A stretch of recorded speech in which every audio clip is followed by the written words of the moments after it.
Electron আসক্তি বা electron affinity অথবা ইলেকট্রন গ্রহণ এনথালপি ইংলিশে যাকে ইংলিশ দুটি লেটারের সাহায্যে যাকে প্রকাশ করা হয় E.A হলো আজকের আলোচনার বিষয়। এখন হোয়াট ইজ এনথালপি? এনথালপি হলো measure of heat in system, অর্থাৎ কোন সিস্টেমে কতটা তাপ গ্রহিত হচ্ছে বা বর্জিত হচ্ছে তার পরিমাপ হলো এনথালপি। সুতরাং এনথালপি কথার অর্থ আমরা বুঝলাম, যেটা কিনা তাহলে শক্তির সঙ্গে রিলেটেড। এখন ভূমিস্তর বা সর্বনিম্ন শক্তি স্তরে যদি কোনো বিচ্ছিন্ন গ্যাসীয় পরমাণুর তার সর্ববহিস্থ কক্ষে একটি অতিরিক্ত ইলেকট্রন প্রবেশ করে, তাহলে কি হয় না, সেক্ষেত্রে একটি একক ঋণাত্মক আধান বিশিষ্ট গ্যাসীয় আয়ন উৎপন্ন হয় এবং এই প্রসেসে কিছু পরিমাণ শক্তি নির্গত হয়। যে নির্দিষ্ট পরিমাণ শক্তি নির্গত হয় তাকে বলা হয় ইলেকট্রন গ্রহণ এনথালপি। যেমন একে কিলোজুল পার মোল এককে প্রকাশ করা হয়। তো যেমন ধরো Cl গ্যাসীয় একটি পরমাণু একটি ইলেকট্রন এর সর্ববহিস্থ কক্ষে যদি প্রবেশ করে, তাহলে একটি Cl মাইনাস আয়ন অর্থাৎ একক ঋণাত্মক আধান বিশিষ্ট একটি আয়ন উৎপন্ন হয়। এই প্রসেসে 349 কিলোজুল তাপ শক্তি নির্গত হয়। তো যেহেতু এই বিক্রিয়ায় শক্তি নির্গত হচ্ছে, তাই এর ক্ষেত্রে এটি তাহলে তাপমোচী বিক্রিয়া এবং এর ক্ষেত্রে ডেল্টা এইচ এর মান হবে নেগেটিভ বা ঋণাত্মক। যদি কখনো এই ইলেকট্রন প্রবেশ করার যে প্রসেস, এই প্রসেসে বা এই সিস্টেমের এই চেঞ্জে যদি তাপ শোষী হয়, অর্থাৎ যদি সেক্ষেত্রে শক্তি প্রয়োগ করতে হয় বা শক্তি প্রয়োজন হয়, তখন ডেল্টা এইচ এর মান পজিটিভ বা ধনাত্মক হয়। তো আমরা দেখে নেব দুটো উদাহরণ দিয়ে যে কখন ঋণাত্মক হচ্ছে বা কখন ধনাত্মক হচ্ছে। হ্যালোজেন মৌলগুলোর ইলেকট্রন অ্যাফিনিটি কিরকম হয়? এদের ইলেকট্রন বিন্যাস ns2np5, which is one short from ns2np6। ns2np6 কার বিন্যাস? আমরা জানি নিষ্ক্রিয় গ্যাসের বিন্যাস। তো নিষ্ক্রিয় গ্যাসের বিন্যাস থেকে অর্থাৎ ns2np6, ওই np6 থেকে যদি একটি ইলেকট্রন কম হয়, তাহলে বিন্যাস কিরম হবে? ns2np5। সেক্ষেত্রে হ্যালোজেন মৌলগুলো চাইবে কি, সে তার নিকটবর্তী নিষ্ক্রিয় মৌলের বিন্যাস পেতে চাইবে এবং তার জন্য সে তার পি উপকক্ষে একটি ইলেকট্রন যোগ করতে চাইবে। সুতরাং এর ক্ষেত্রে এর ইলেকট্রন অ্যাফিনিটি বা ইলেকট্রন আসক্তি বা ইলেকট্রন গ্রহণ করার প্রবণতা খুবই বেশি থাকবে। তাই ডেল্টা এইচ এর মান তখন হবে উচ্চ ঋণাত্মক, অর্থাৎ ইলেকট্রন অ্যাফিনিটি যত বেশি হয় তত ডেল্টা এইচ এর মান উচ্চ ঋণাত্মক হয়। আমরা দেখব নোবেল গ্যাসের ক্ষেত্রে কি হয়। নোবেল গ্যাসের ক্ষেত্রে আমরা জানি তাদের বিন্যাস কিরকম, ns2np6, যা কিনা সুস্থিত ইলেকট্রন বিন্যাস। তাহলে এর সঙ্গে যদি একটি ইলেকট্রন যোগ করা হয়, যোগ করতে যাওয়া হয়, সেটা কখনোই সে চাইবে না, কারণ ইলেকট্রন যোগ করলে সে তার সুস্থিতি হারিয়ে ফেলছে এবং একটা অস্থায়ী বিন্যাস পাচ্ছে। তো সে তো কখনোই সে চাইবে না যে সেই অস্থায়ী বিন্যাস পাক। কিন্তু তা সত্ত্বেও যদি এই নোবেল গ্যাসের সর্ববহিস্থ কক্ষে কোনো ইলেকট্রন যুক্ত করতে হয়, তাহলে সেই প্রক্রিয়ায় প্রচুর পরিমাণ শক্তি প্রয়োজন হয়। সেক্ষেত্রে কিন্তু যেহেতু তখন শক্তি নির্গত হচ্ছে না, প্রয়োজন হচ্ছে, সেক্ষেত্রে সেই বিক্রিয়া কিন্তু তখন হয়ে যাবে কি, তাপ শোষী। তাই ডেল্টা এইচ এর মান হয়ে যাবে উচ্চ এবং ধনাত্মক। তাহলে এইভাবে আমরা বুঝলাম যে ইলেকট্রন গ্রহণ এনথালপির মান ঋণাত্মক এবং ধনাত্মক দুই প্রকারেরই কিন্তু হতে পারে, অর্থাৎ তাপমোচী হলে ঋণাত্মক এবং তাপ শোষী হলে ধনাত্মক। এনার্জি যদি রিলিজ হয় তাহলে ঋণাত্মক হ্যালোজেনের ক্ষেত্রে, আর যদি এনার্জি যোগ করতে হয় তাহলে ধনাত্মক নোবেল গ্যাসের ক্ষেত্রে। নেক্সট আমরা পড়ব সাকসেসিভ ইলেকট্রন গেইন এনথালপিজ, অর্থাৎ পরপর ক্রমান্বয়ে ইলেকট্রন গেইন এনথালপি কিরকম মান বিশিষ্ট হয়। অক্সিজেনের ক্ষেত্রে প্রথম ইলেকট্রন যখন সে সর্ববহিস্থ কক্ষে যোগ করছে তখন একটি O- আয়ন উৎপন্ন হচ্ছে। এক্ষেত্রে ডেল্টা H1 অর্থাৎ এনথালপির ইলেকট্রন গ্রহণ এনথালপির মান হচ্ছে -141 কিলোজুল। নেক্সট ইলেকট্রন যখন ওই ঋণাত্মক আয়নে যোগ হচ্ছে তখন তার অর্থাৎ যোগ হয়ে O2 আয়ন উৎপন্ন করে, তখন তার এনথালপি হচ্ছে ধনাত্মক +780 কিলোজুল। এইরকম চেঞ্জের কারণ কি?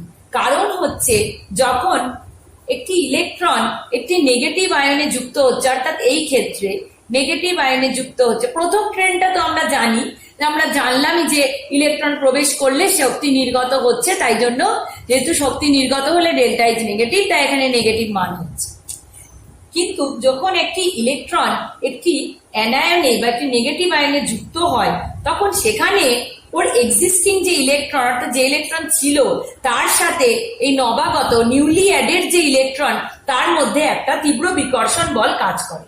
এখন এই বিকর্ষণ বলকে অতিক্রম করে তবে সেই ইলেকট্রনকে যোগ করতে হয় এবং এই প্রসেসে বেশি পরিমাণ শক্তি প্রয়োজন হয়, শক্তি যুক্ত করা প্রয়োজন হয়। তাই জন্য এর দ্বিতীয় ইলেকট্রন গ্রহণ এনথালপির মান ধনাত্মক হয়। তাহলে প্রশ্নটা কি হবে না, অক্সিজেনের ক্ষেত্রে তার দ্বিতীয় ইলেকট্রন গ্রহণ এনথালপির মান ধনাত্মক হয় কেন? প্রশ্নটা কি হবে না, প্রশ্নগুলো তোমরা কিন্তু খাতায় লিখে নেবে, ঠিক আছে? তাহলে প্রশ্নটা হচ্ছে যে অক্সিজেনের সেকেন্ড ইলেকট্রন গেইন এনথালপির মান, ইলেকট্রন গ্রহণ এনথালপির মান ধনাত্মক হয় কেন? আমি এভাবে লিখলাম, তোমরা কথায় ধনাত্মক হয় কেন। অর্থাৎ প্রথম ইলেকট্রন গ্রহণ এনথালপির মান নর্মাল নিয়মে নর্মাল সিস্টেমে সেখানে এনার্জি রিলিজ হচ্ছে তাই ঋণাত্মক হচ্ছে, কিন্তু অ্যানায়নের সাথে ইলেকট্রন যোগ করতে গেলে ইলেকট্রন রিপালশনকে ওভারকাম করতে হচ্ছে, যার জন্য প্রচুর শক্তি যোগ করা প্রয়োজন হচ্ছে, তাই তখন ধনাত্মক হচ্ছে। এখন আমরা দেখব যে ইলেকট্রন আসক্তিকে নিয়ন্ত্রণ করছে কোন কোন ধর্ম। নাম্বার 1 হচ্ছে পরমাণুর আকার। পরমাণুর আকার কিভাবে নিয়ন্ত্রণ করছে? তা পরমাণুর আকার যত হ্রাস পায় তত নিউক্লিয়াস এবং তার সর্ববহিস্থ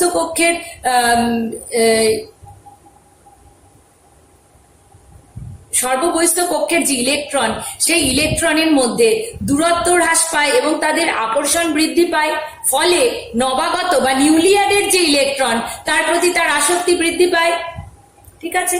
আবার আকার যদি বৃদ্ধি পায় তাহলে কি হয়, ওই পরমাণুর আকার বৃদ্ধি পেলে তার সর্ববহিস্থ কক্ষ এবং নিউক্লিয়াসের মধ্যে গ্যাপ বৃদ্ধি পাওয়ার জন্য আকর্ষণ হ্রাস পায় এবং ইলেকট্রন অ্যাফিনিটি বা ইলেকট্রন আসক্তির মান হ্রাস পায়। সুতরাং আকার হ্রাস পেলে আসক্তি বৃদ্ধি পাচ্ছে, আকার বৃদ্ধি পেলে ইলেকট্রন আসক্তি কমছে। এদের মধ্যে একটি ব্যস্তানুপাতিক সম্পর্ক আমরা দেখতে পাচ্ছি। নাম্বার 2 হলো নিউক্লিয় চার্জ। নিউক্লিয় চার্জ অর্থাৎ বা আধান, নিউক্লিয় আধানের মান যত বেশি হয় তত কি হবে, পরমাণুর নিউক্লিয়াস তার ইলেকট্রনকে সর্ববহিস্থ কক্ষের ইলেকট্রনকে তত বেশি বলে আকর্ষণ করবে এবং তার ফলে নতুন ইলেকট্রনকে সে সহজে ধরে রাখতে পারবে। অর্থাৎ কিনা নিউক্লিয় চার্জ বৃদ্ধি পেলে কি হচ্ছে, নিউক্লিয়াস তার বহিস্থ কক্ষের ইলেকট্রনকে বেশি বলে আকর্ষণ করবে। আকর্ষণ করার জন্য তখন যে নতুন ইলেকট্রন সেখানে যোগ হচ্ছে সেই নতুন ইলেকট্রনকে ও সহজেই তার দিকে টেনে রাখতে পারবে বা সেখানে ধরে রাখতে পারবে। সুতরাং তত ওর ইলেকট্রন গ্রহণ এনথালপির মান বেশি হয়। নাম্বার 3 হলো ইলেকট্রনীয় বিন্যাস। যদি সুস্থিত ইলেকট্রনীয় বিন্যাস বা স্টেবল হয় তাহলে কম হয় ইলেকট্রন অ্যাফিনিটির মান, কখনো কখনো প্রায় 0 হতে পারে। নাম্বার 4 ভেদন ক্ষমতা। ভেদন ক্ষমতা, ভেদন ক্ষমতা আমরা জানি S greater than P greater than D greater than F, অর্থাৎ যে S ইলেকট্রনগুলি নিউক্লিয়াসের দিকে বেশি আকৃষ্ট, তার থেকে P একটু কম, D আরো কম, আর F সবচেয়ে কম। তো নতুন যে ইলেকট্রনটা অ্যাড হচ্ছে, অর্থাৎ নতুন যে ইলেকট্রনটা অ্যাড হচ্ছে, সেই ইলেকট্রনটা কোন কক্ষে অ্যাড হচ্ছে তার উপর নির্ভর করে, S নাকি P নাকি D নাকি F। যদি এমন কক্ষে ইলেকট্রনটি অ্যাড হয় যার ভেদন ক্ষমতা বেশি হচ্ছে, যার ভেদন ক্ষমতা বেশি হচ্ছে, তার ক্ষেত্রে কিন্তু কি হবে, ইলেকট্রন অ্যাফিনিটির মানও বেশি হবে। কারণ হচ্ছে ভেদন ক্ষমতা বেশি যে কক্ষগুলি তারা নিউক্লিয়াসের দিকে তীব্রভাবে আকৃষ্ট থাকে অন্য কুল্লোর থেকে। তাহলে যদি মনে করা যায় কোনো ক্ষেত্রে ইলেকট্রন এস কক্ষে যোগ হয়, তাহলে সেক্ষেত্রে তার ইলেকট্রন আসক্তির মান বেশি, রাদার দেন কি অন্য একটি মৌলের সেই ইলেকট্রনটি পি কক্ষে যুক্ত হচ্ছে। কারণ এস কক্ষ নিউক্লিয়াসের দিকে বেশি বলে আকৃষ্ট থাকে, বেশি কাছাকাছি থাকে। তাহলে নিশ্চয়ই নতুন ইলেকট্রনটা যদি এস এ যুক্ত হয়, তাহলে সেটিকে এস কক্ষ নিউক্লিয়াসের আকর্ষণ বেশি থাকার দরুন সেখানে সহজে ধরে রাখতে পারবে। নতুন ইলেকট্রনটা যদি পি তে যোগ হয়, তাহলে নিউক্লিয়াসের সাথে তার আকর্ষণ বল মোটামুটি এস এর থেকে কম হলেও ডি এর থেকে কম বেশি হওয়ার দরুন তাকে ধরে রাখতে পারবে। কিন্তু ডি বা এফ এর ক্ষেত্রে এই ধরে রাখার প্রবণতা ক্রমশ হ্রাস পেতে থাকবে, অর্থাৎ ভেদন ক্ষমতা বৃদ্ধি পেলে ইলেকট্রন অ্যাফিনিটি বেশি হয়। আবরণী ক্ষমতা, আবরণী ক্ষমতা কি করে, আবরণী ক্ষমতা যত বৃদ্ধি পায় তত জেড এফেক্টিভ কমে যায়, তাই তখন তত ইলেকট্রন অ্যাফিনিটিও কমে যাবে। অর্থাৎ আবরণী ক্ষমতা এবং ইলেকট্রন অ্যাফিনিটি, আবরণী ক্ষমতা এবং ইলেকট্রন অ্যাফিনিটি কিরকম সম্পর্কযুক্ত, ব্যস্তানুপাতিক সম্পর্কযুক্ত।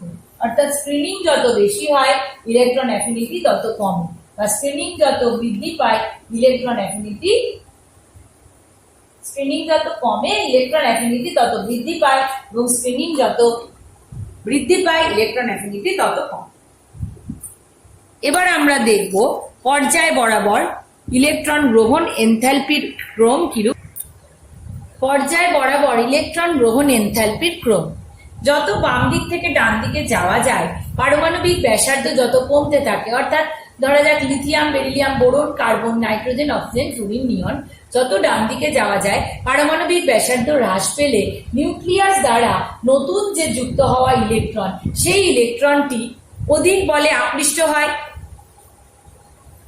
কারণ পারমাণবিক ব্যাসার্ধ হ্রাস পেলে নিউক্লিয়াস এবং সর্ববহিস্থ কক্ষের দূরত্ব হ্রাস পায়, তার ফলে নিউক্লিয়াস দ্বারা ওই কক্ষে যুক্ত হওয়া নিউলি অ্যাডেড যে ইলেকট্রন তার প্রতি আকর্ষণ বল বেশি হয়, তার ফলে ইলেকট্রন অ্যাফিনিটি বা ইলেকট্রন আসক্তির মান বৃদ্ধি পায়।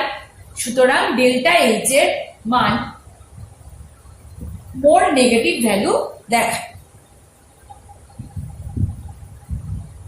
কিন্তু কোন পর্যায়ে আমরা দেখব 2 নম্বর এবং 15 নম্বর গ্রুপের মৌলগুলির ইলেকট্রন অ্যাফিনিটির মান কম হয়। এখানে দেখো লিথিয়ামের -60 কিলোজুল পার মোল এককে সব দেওয়া, বেরিলিয়াম +66, অর্থাৎ যেমন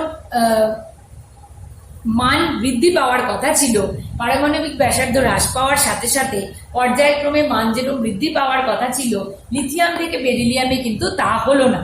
লিথিয়ামের -60 হলো বেরিলিয়ামের +66, তারপরে ক্রমশ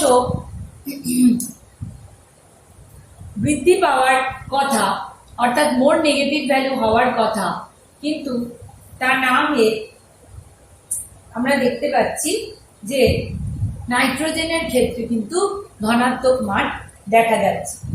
অর্থাৎ কোনো পর্যায়ে 2 নম্বর এবং 15 নম্বর গ্রুপে কম হচ্ছে ইলেকট্রন আসক্তির মান। কেন না, সেক্ষেত্রে সুস্থিত ইলেকট্রন বিন্যাস দেখা যায়, অর্থাৎ পরিপূর্ণ কিংবা অর্ধপূর্ণ উপকক্ষ থাকার জন্য তাদের ক্ষেত্রে কি হচ্ছে, সুস্থিত ইলেকট্রন বিন্যাস থাকার জন্য সেখানে নতুন কোনো ইলেকট্রন যোগ করলে সেটি সুস্থিতি নষ্ট করে, এবং তার ফলে ইলেকট্রন গ্রহণ এনথালপির যে মান তা প্রভাবিত হয়, অর্থাৎ সেক্ষেত্রে ওই সুস্থিত বিন্যাস থেকে অস্থায়ী বিন্যাসে আনার জন্য শক্তি যোগ করতে হয়, তাই তাদের ক্ষেত্রে ধনাত্মক মান হয়। অর্থাৎ 2 নম্বর এবং 15 নম্বর গ্রুপে কি হচ্ছে যে সুস্থিত বিন্যাস থাকার দরুন তাদের ক্ষেত্রে ইলেকট্রন নতুন যোগ করতে গেলে সুস্থিতি নষ্ট হয় এবং তার জন্য তাকে ওভারকাম করার জন্য শক্তি যোগ করতে হয়, তাই তাদের ক্ষেত্রে ধনাত্মক মান আমরা দেখতে পাই +66 +31। এবার আমরা জানবো যে একটা শ্রেণী বরাবর কিভাবে ইলেকট্রন গ্রহণ এনথালপির ক্রমটি থাকে। আমরা দেখছি লিথিয়ামের -60, সোডিয়াম -53, পটাশিয়াম -48, রুবিডিয়াম -47 এবং সিজিয়াম -45। একটি গ্রুপে বা একটি শ্রেণীতে উপর থেকে নিচের দিকে গেলে নিউক্লিয়ার চার্জ যেমন বাড়ে ঠিকই, কিন্তু পারমাণবিক ব্যাসার্ধেরও বৃদ্ধি পায়। নিউক্লিয়াস এবং সর্ববহিস্থ কক্ষের মধ্যে দূরত্ব বৃদ্ধি পায় এবং আকর্ষণ হ্রাস পায়, যার জন্য শ্রেণী বরাবর ইলেকট্রন গ্রহণ এনথালপির ক্রমও কিন্তু লোয়ার নেগেটিভ ভ্যালুর দিকে যায়। অর্থাৎ শ্রেণী বরাবর উপর থেকে নিচে নিউক্লিয়ার চার্জ বাড়লেও পারমাণবিক ব্যাসার্ধ বৃদ্ধির কারণে, নিউক্লিয়াস ও সর্ববহিস্থ কক্ষের মধ্যে দূরত্ব বৃদ্ধির কারণে নিউক্লিয়াস এবং সর্ববহিস্থ কক্ষের ইলেকট্রনের আকর্ষণ হ্রাস পায় এবং ইলেকট্রন আসক্তির মানও হ্রাস পায়। তাই জন্য লেস নেগেটিভ ভ্যালু প্রদর্শিত হয় যত আমরা ডাউন দ্য গ্রুপ যাই। এবার আমরা কয়েকটি বিষয়, কিছু ব্যতিক্রম বিষয় আছে সেগুলো নিয়ে আলোচনা করব। যেমন দেখো, দ্বিতীয় পর্যায়ে আমরা এতক্ষণ তাহলে কি জানলাম, নর্মাল প্রিন্টটা একবার আগে বলে নি, সরি ইন্টারাপ্ট করলাম। তো নর্মাল প্রিন্টটা কি, যে পর্যায় বরাবর বাম দিক থেকে ডান দিকে ইলেকট্রন আসক্তির মান বৃদ্ধি পাচ্ছে এবং শ্রেণী বরাবর তা হ্রাস পাচ্ছে। তাহলে স্বাভাবিকভাবেই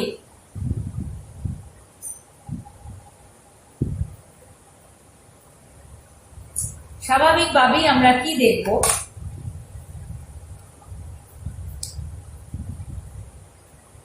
group 15 nitrogen, phosphorus, arsenic, antimony, bismuth. Group 16 oxygen, sulphur, selenium, tellurium. Group 17 fluorine, chlorine, bromine, iodine.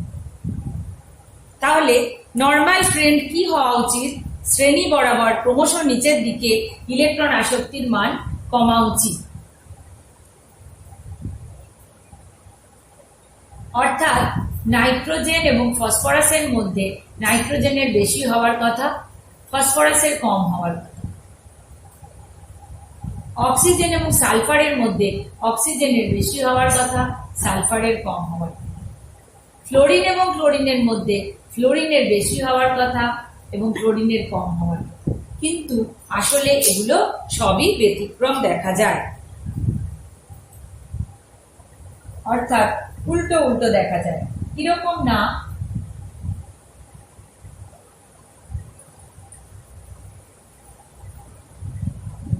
সালফারের electron আসক্তি দেখা যাচ্ছে অক্সিজেনের চেয়ে বেশি, ফসফরাসের দেখা যাচ্ছে নাইট্রোজেনের চেয়ে বেশি, কিংবা ক্লোরিনের দেখা যাচ্ছে ফ্লোরিনের চেয়ে বেশি।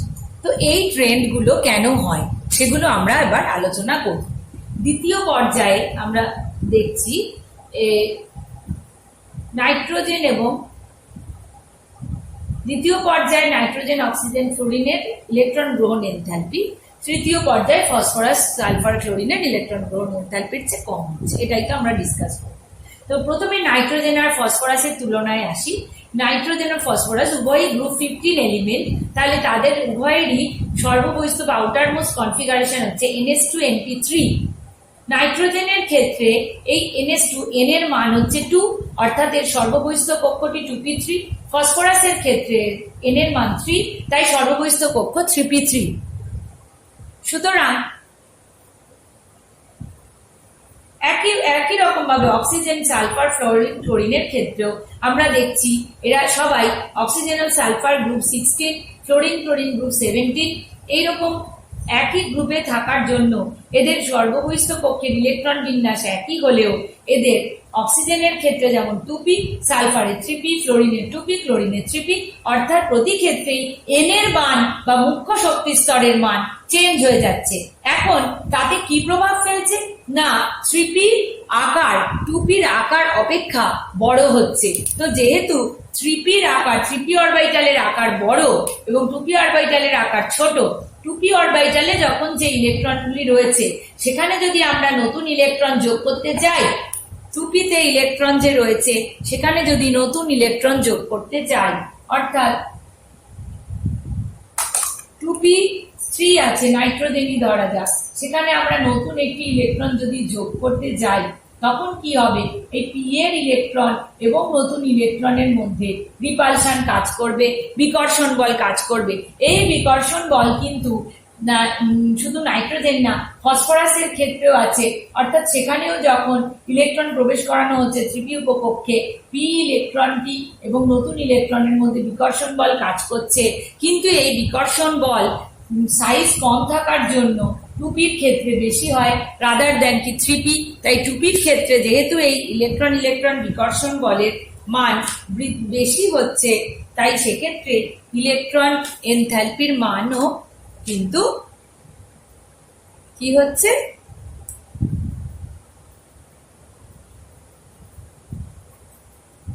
কমে যাচ্ছে।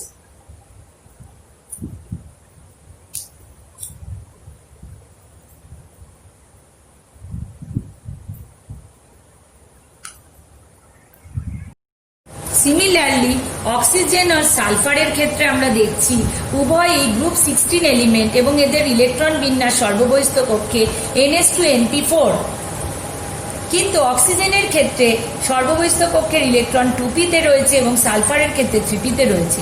2p যেহেতু আকার ছোট তাই সেক্ষেত্রে ইলেকট্রন বিকর্ষণ বলের মান বেশি হচ্ছে, অর্থাৎ সেক্ষেত্রে নতুন ইলেকট্রনটি যোগ করা অনেক বেশি কঠিন হয়ে যাচ্ছে।